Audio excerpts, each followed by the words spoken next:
Vayan abriendo sus Biblias a Primera de Pedro capítulo 1. Primera de Pedro capítulo 1.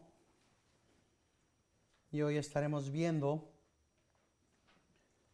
el llamado a la santidad. El llamado a la santidad. Primera de Pedro, leeremos del versículo 13 al versículo 16. Dice así la palabra de Dios en el nombre del Padre, del Hijo y del Espíritu Santo. Por tanto, ceñid vuestro entendimiento para la acción. Sed sobrios en espíritu. Poned vuestra esperanza completamente en la gracia que se os traerá en la revelación de Jesucristo. Como hijos obedientes, no os conforméis a los deseos que antes tenías en vuestra ignorancia, sino que así como aquel que os llamó es santo, así también sed vosotros santos en toda vuestra manera de vivir. Porque escrito está, sed santos, porque yo soy santo. Inclinen su rostro, por favor, y vamos a nuestro Señor en oración. Padre Celestial, te damos honra y gloria a ti. Te pedimos, Señor, que nos ayudes a entender y a aplicar tu palabra, Señor. Que podamos entenderla, que podamos verla y que, Señor, podamos crecer en la aplicación de ella. Te pedimos esto, Señor, en el nombre de Cristo, nuestro Redentor. Amén. Si se acuerdan, hemos estado viendo y Pedro ha estado hablando de verdades. Él nos ha estado presentando información concreta y, como vimos en el versículo 3 al 9, Él nos da aún una admonición a la adoración. Nos pide el glorificar al Señor. Y vimos qué tan increíble es esta salvación. Empezando el versículo 10, dice acerca de esta salvación: los profetas que profetizaron de la gracia que vendría a vosotros, diligentemente inquirieron e indagaron, procurando saber qué persona o tiempo indicaba el Espíritu de Cristo dentro de ellos, al predecir los sufrimientos de Cristo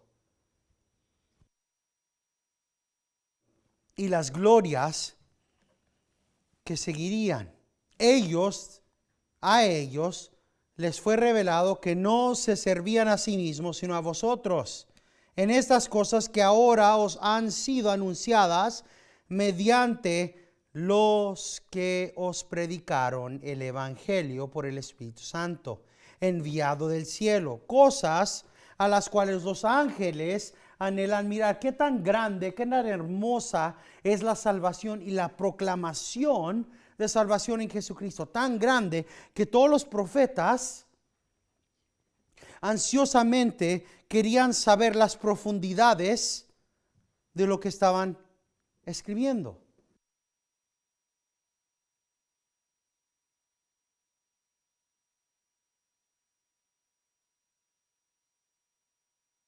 Quiero hacer una clarificación aquí, porque no quiero que haya confusión. Si se acuerdan desde la última vez que estuvimos en estos versículos, dije que cada uno de los que profetizaron se estaban preguntando, ¿de quién estoy hablando aquí? Eso no significa que eran robots. Quiero que sepan que cuando estamos viendo aquí que inquirieron y buscaron diligentemente, no era porque entraron en un trance y empezaron a escribir y terminaron escribiendo, ay, mira, ¿qué es esto? No, ellos sabían.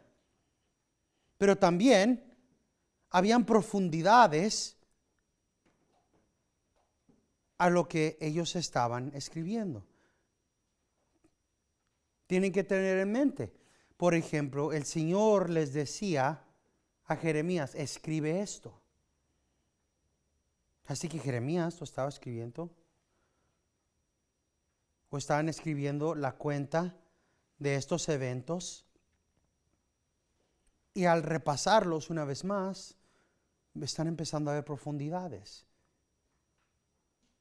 David está viendo lo que Moisés escribió de Adán y Eva en el jardín y de la primera proclamación de este Salvador, de este Mesías, y David está buscando diligentemente las escrituras que él tenía.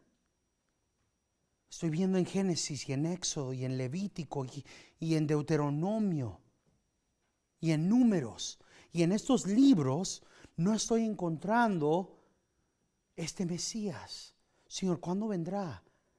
¿Quién será? ¿Vendrá de mi linaje? Es lo que me acabas de prometer. No quiero que se confundan y piensen que los autores, estos profetas, no escribieron ignorantemente. ¿O qué escribieron ignorantemente? No escribieron ignorantemente, es lo que estoy tratando de decir. Sabían lo que estaban escribiendo, pero no sabían todas las profundidades de lo que estaban escribiendo. Y lo que tenemos aquí es, a ellos se les fue revelado esto. Así que si sabemos, si recibieron una respuesta, no es para ti, no es para este tiempo.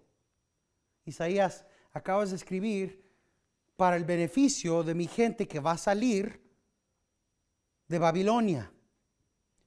Pero no es nada más para ellos, es para aquellos que vivirán en los últimos días. Y quiero que pongan atención a esa palabra porque regresa ese tema una y otra vez en las Escrituras. El último día, los últimos días.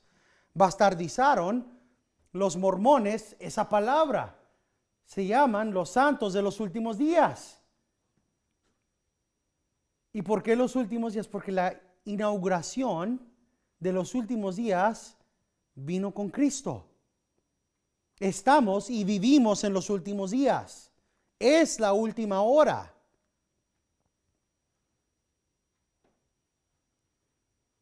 Eso es lo que les fue revelado a ellos. Y si leen, y quiero que pongan atención en lo que más vamos leyendo en el Antiguo Testamento, que hay varias veces que habla del último día, en esos últimos días, en esos días. Y estamos hablando de los eventos que empiezan con la encarnación de Cristo. Pero basado en eso, dice Pedro, por tanto, basado en esto, y empiezan las instrucciones.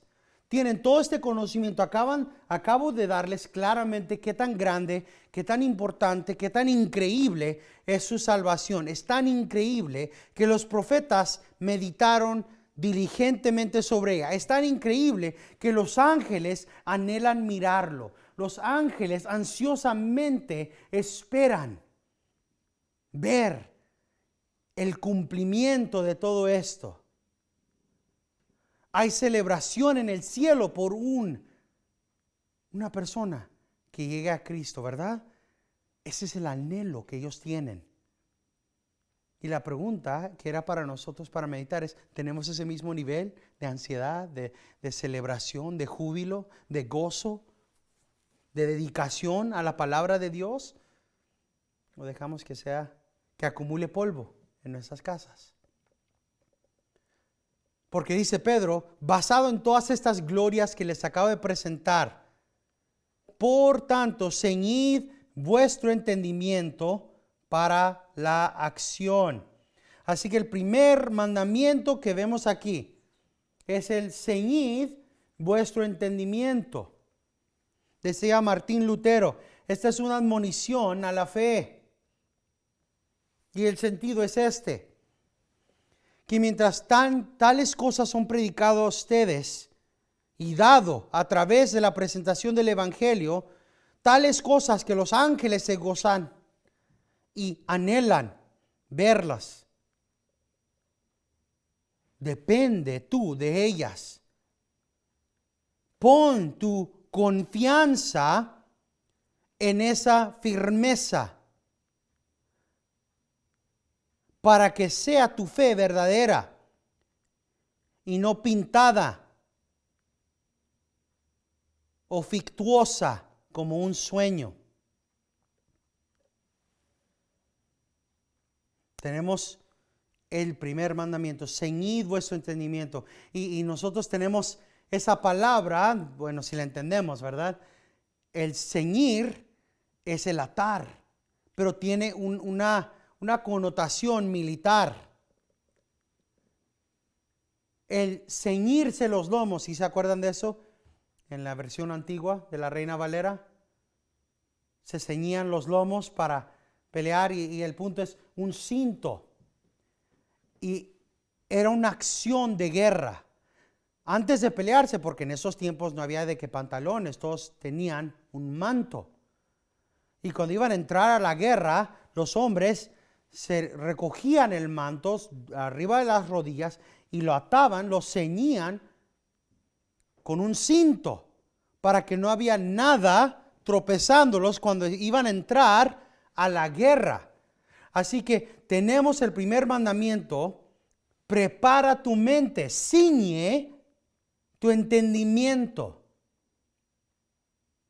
Acuérdense, tenemos el mandamiento: ama a Dios tu Señor con todo tu corazón, con toda tu mente, con toda tu fuerza, con toda tu alma. Eso significa que el cristiano tiene que tomar la acción de controlar su mente, su entendimiento. Podemos entender esto así: prepara tu mente para la acción, prepara tu entendimiento para la acción.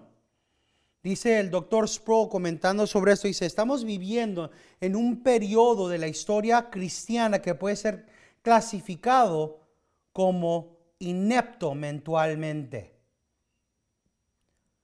Es una sociedad cristiana anti-intelectual. Entiendan, dice el doctor Sproul, no es anticientífica o antitecnológica.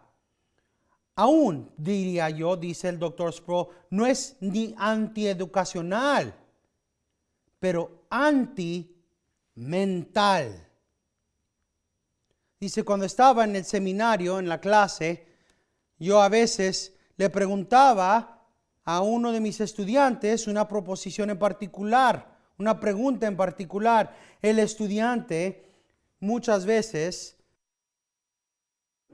respondería: yo siento que esta declaración es incorrecta. Y yo lo pararía y le diría: yo no te pregunté cómo te sientes. Yo estaba inquiriendo, no estaba inquiriendo en tu situación emocional o tu respuesta emocional. Yo te estaba preguntando qué piensas. El pensar está hecho por el cerebro y el cristiano es llamado repetitivamente en las Sagradas Escrituras a no abandonar sus mentes en el estacionamiento cuando entren a la iglesia, pero al despertar sus mentes para que puedan pensar claramente y profundamente en las cosas del Señor.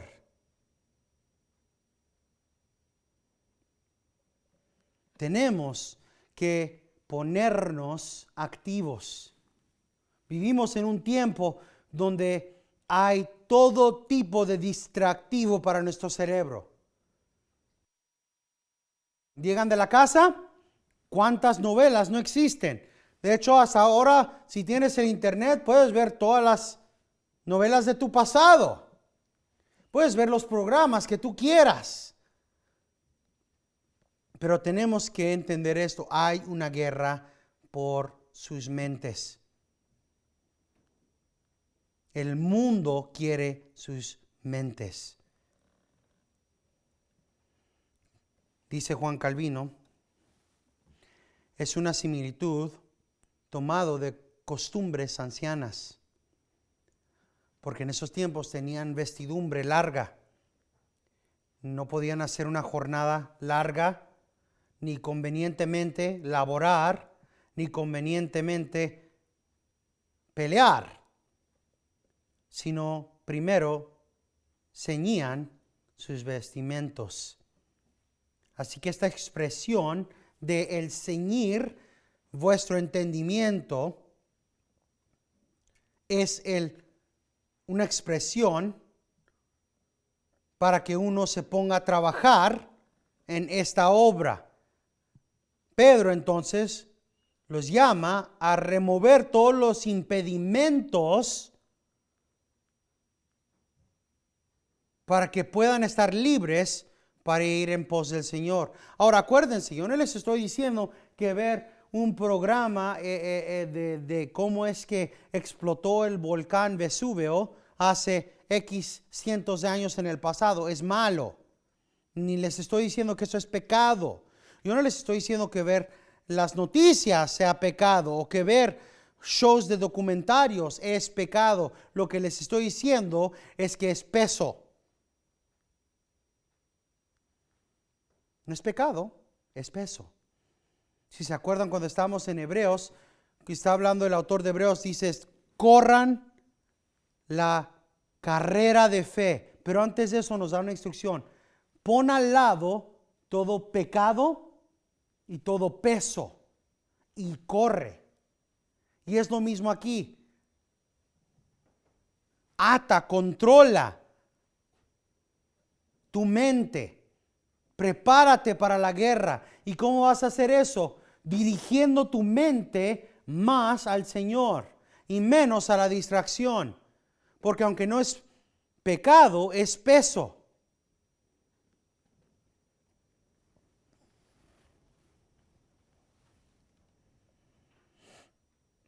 Así que el primer mandamiento, ceñid vuestro entendimiento para la acción. Segundo, sed sobrios en espíritu, o ser soberbio. No se emborrachen. Ahora, interesantemente, esto viene directamente después de hablar de la mente. Tenemos que tener en mente esto. Si existe tal cosa como el emborrachamiento mental. Sí lo existe. El embriagamiento mental, donde uno ve tales programas o escucha tal tipo de música que parece que ni están pensando. Nada más están sentados así ya ni están poniendo atención a lo que están viendo. No estamos hablando del emborrachamiento físico, sino del ser soberbio o sobrio espiritualmente. Dice Juan Calvino una vez más, y por este mismo propósito el autor, Pedro, une la acción de ceñid vuestro entendimiento con el ser sobrio.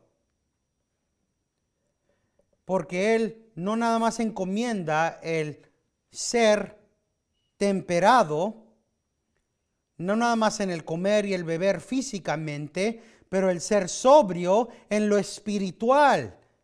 Cuando todos nuestros pensamientos y afecciones son retenidos para que no sean embriagados por los deseos de este mundo. Porque yo diría, dice Juan Calvino, que aún el saborear ligeramente de estas distracciones mundanas nos puede separar discretamente del Señor. Cuando uno se echa completamente sobre estas cosas, necesariamente hay un embriagamiento y la mente endurmece, se hace estúpida y se olvida a Dios y las cosas de Dios. Pónganse a pensar, por ejemplo, cuántas personas saben de su equipo de fútbol favorito y de cada jugador en cada uno de esos equipos, pero no sabe ni un versículo de la Biblia memorizado. O cuántas personas pueden hablarle por 2 horas de la mecánica o de esto, de los videos que han visto de cómo crecer plantas, pero no les puede decir nada bíblico. Pedro usa esta misma palabra en el capítulo 4, versículo 7 y en el capítulo 5, versículo 8, para dar una admonición al estar despiertos espiritualmente, a estar activos en oración y el resistir a Satanás. Igual aquí tenemos, pónganse mentalmente activos. No podemos ignorar lo que estamos viendo. Miren, muchos de las redes sociales, muchos de los medios grandes como Disney, han llegado al nivel donde ellos activamente están poniendo transexualidad, homosexualidad en sus programaciones.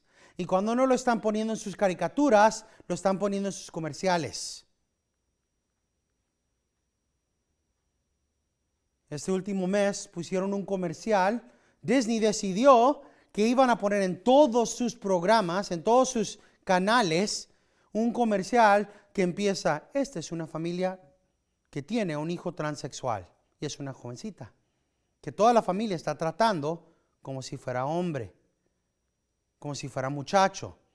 Y el base de este comercial de 60 segundos es: mira, puedes tener una familia normal y tener a un transexual.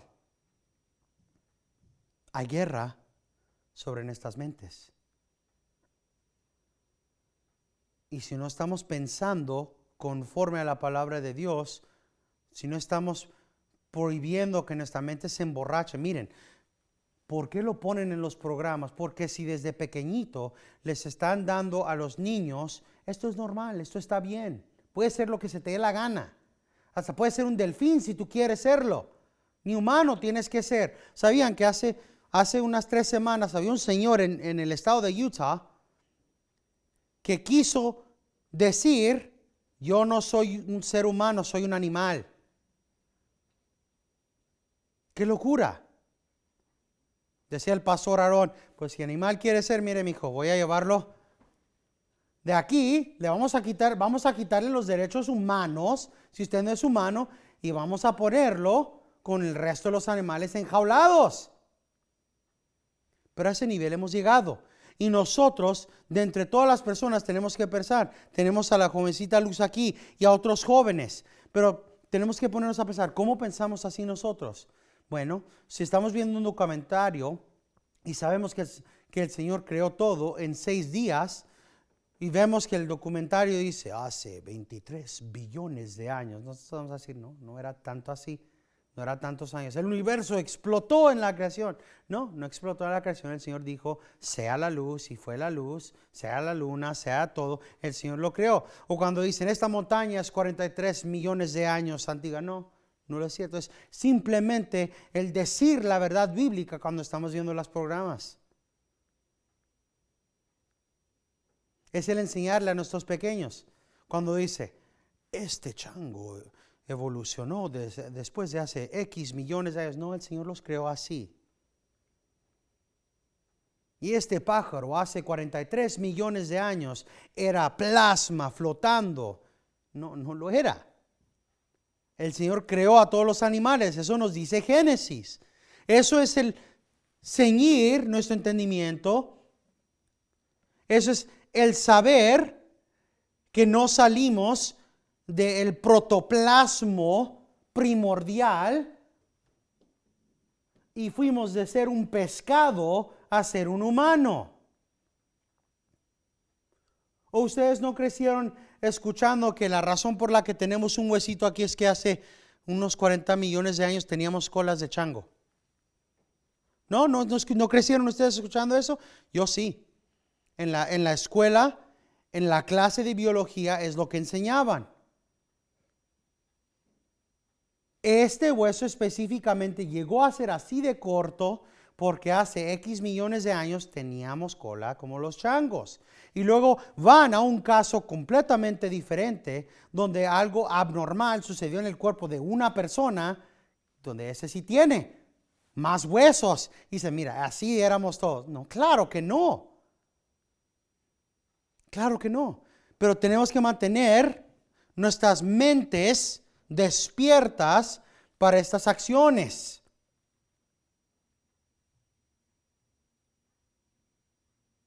Tenemos que ser activos, tenemos que tener nuestras mentes preparados de esta forma para saber qué es lo que dice la palabra de Dios.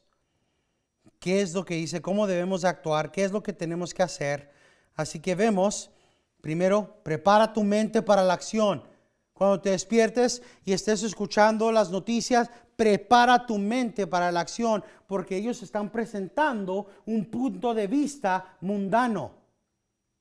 Y tú tienes que estar pensando y tomando esa información conforme a los lentes bíblicos.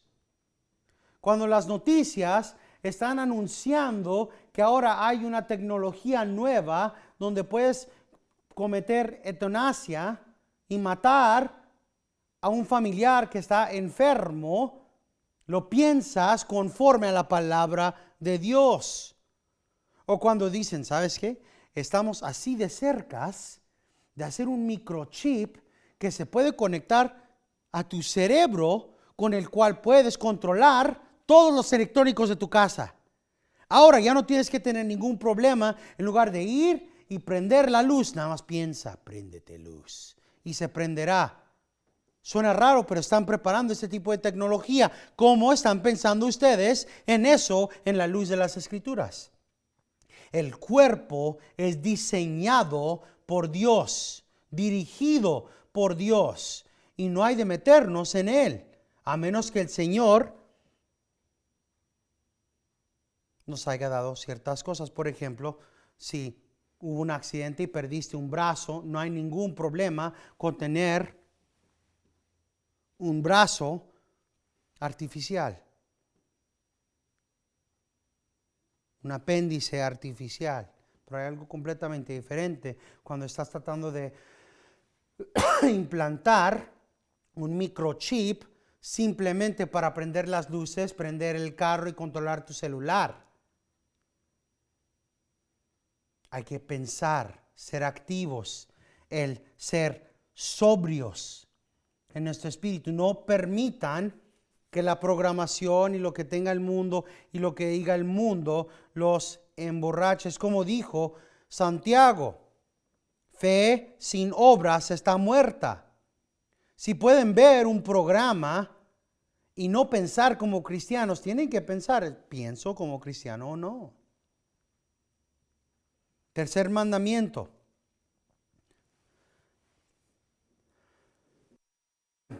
Pon tu esperanza completamente en la gracia que os traerá en la revelación de Jesucristo. Pon tu esperanza.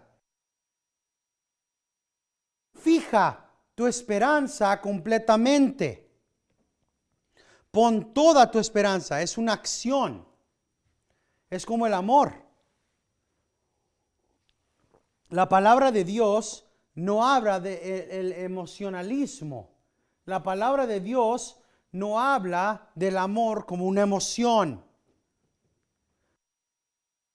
no como una acción.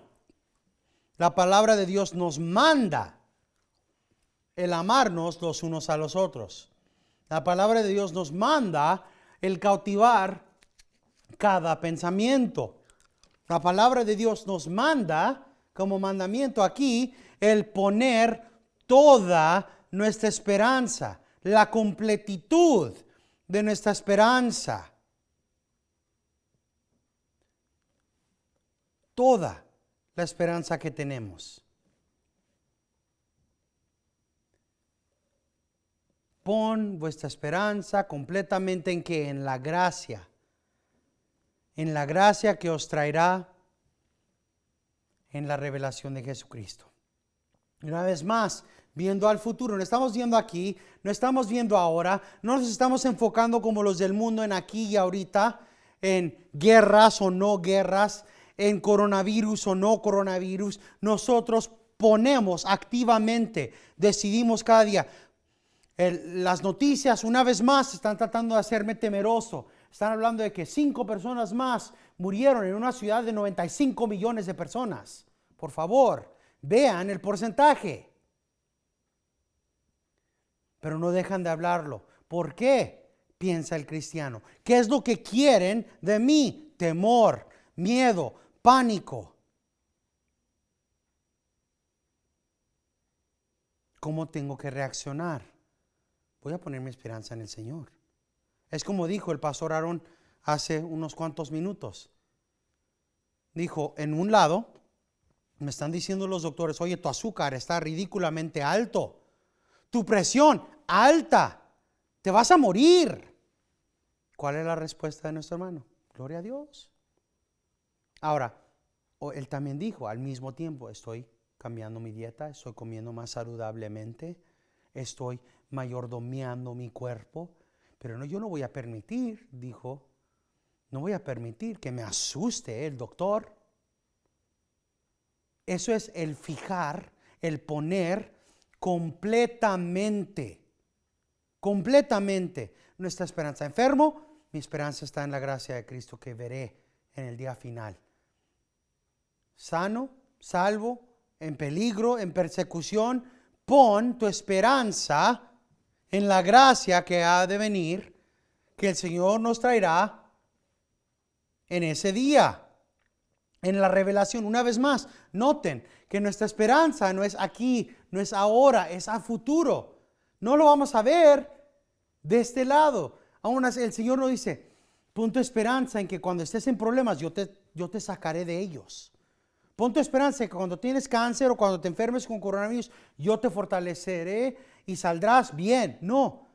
¿Cuál es el mandamiento? Pon completamente, toda tu esperanza en la gracia que verás, no en tu vida, en la revelación de Jesucristo, en la segunda venida. Y no importa si crees que vas a pasarte 1000 años aquí con el Señor, o si crees como yo que en cuanto Cristo venga, ya terminamos. Y estaremos en la eternidad, en el nuevo cielo y la nueva tierra. El punto es el mismo. En la revelación de Cristo hay el juicio y la demostración de toda la gloria de Dios. Veremos la bondad, lo hermoso, y esta es nuestra esperanza. Pase por lo que pase aquí, suceda lo que suceda conmigo aquí, ahí está todo. Esa es mi esperanza y en eso pondré todo completamente, en el gozo de escuchar esas palabras. Bien hecho, buen siervo. Bien hecho. Toda mi esperanza en la gloria de pasarme todo el tiempo, toda la eternidad con mi Señor. Dice el doctor Sproul, la palabra esperanza es completamente diferente en la Biblia a nuestro uso normal en español. Dice, cuando decimos en español que esperamos que algo va a suceder, estamos expresando nuestro deseo para una cosa en particular, por la cual no estamos completamente seguros que vamos a obtener. En el uso bíblico, la esperanza no es algo inconcreto, pero cierto. Es algo cierto. Es por eso que en Hebreos 6:19 es llamado el ancla para nuestra alma. Es esta esperanza que nos trae estabilidad. Y lo dice estas palabras, si quieren, enfóquense para que se acuerden de esto. La fe es la fe del futuro, es la fe, esta esperanza es la fe viendo al futuro con la completa aseguranza de lo que Dios hará y ha prometido hacer.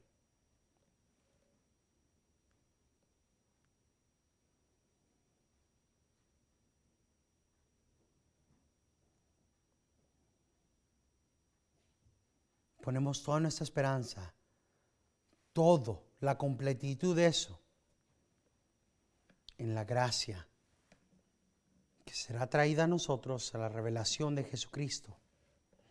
Y hacemos esto como hijos obedientes. Como hijos obedientes.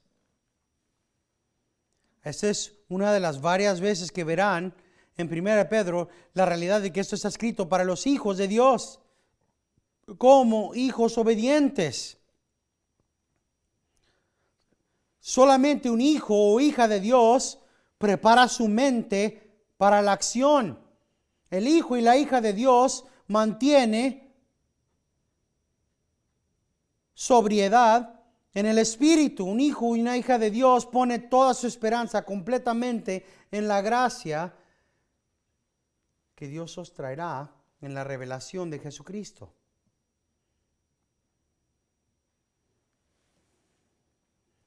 Jesucristo dijo a sus discípulos, y aquel siervo que conoce a su dueño, la voluntad, de su Señor, pero no se prepara, sino actúa conforme a su propia voluntad, recibirá castigo grande. Pero el que no supo, el que no supo y hizo lo que merecía gran castigo, recibirá un ligero castigo. Porque al que se le ha dado mucho, de mucho se le es requerido. Y al que se le es confiado mucho, de tal se le demandará más. Somos hijos y hijas de Dios. Tenemos la palabra de Dios completa y tenemos el mandamiento de leer su palabra. No podemos llegar ante Él y decir, no supe, Señor.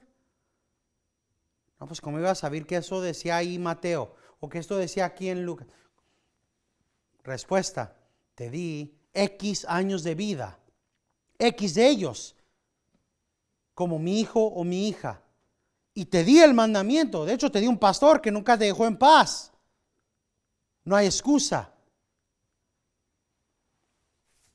En lo que vamos esforzándonos a la madurez espiritual, crecemos en el conocimiento de la palabra de Dios, en lo que es mandado para nosotros y las expectaciones que Dios tiene para nosotros. Y somos acontables ante Dios por tal conocimiento. Es por eso que no hemos de ser nada más oidores de la palabra de Dios, sino hacedores de la palabra de Dios. Tenemos la revelación completa, un canon completo, una Biblia completa. Y la expectación de Cristo es que actuemos en conformidad de su palabra, conforme a su palabra. Que hagamos lo que hemos sido enseñados, lo que hemos aprendido en la revelación de su palabra. Hacemos esto como hijos obedientes. Y eso trae una visualización a nuestra mente de pequeños y de pequeñitos obedientes.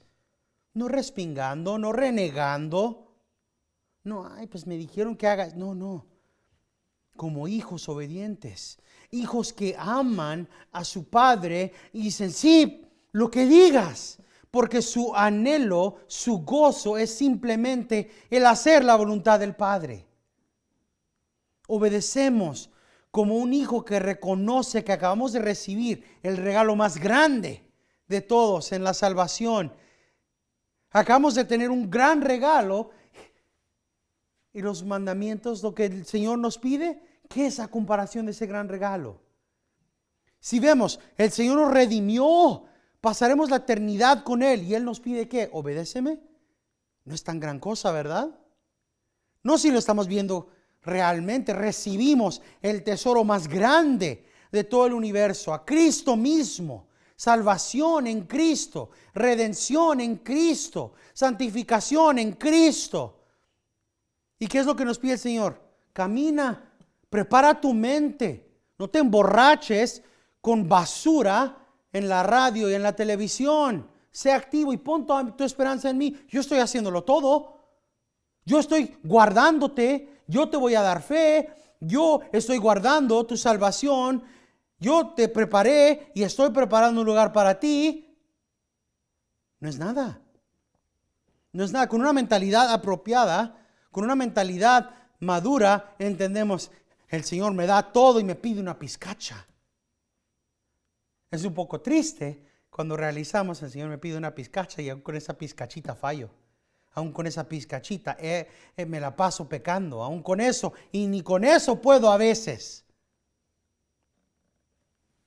Pero obedecemos. Obedecemos como hijos obedientes. Hacemos todo esto como hijos obedientes. Y continuaremos la próxima semana con el resto de ese versículo. No os conforméis a los deseos que antes tenías en vuestra ignorancia. Continuaremos el versículo 14 por delante el próximo domingo. Terminamos con las palabras de Pablo en 1 de Tesalonicenses 5:23.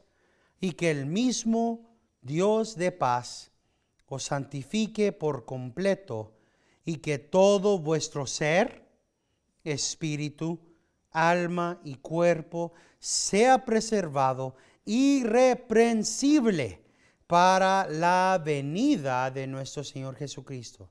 Y todos los hijos y hijas del Señor dicen, amén.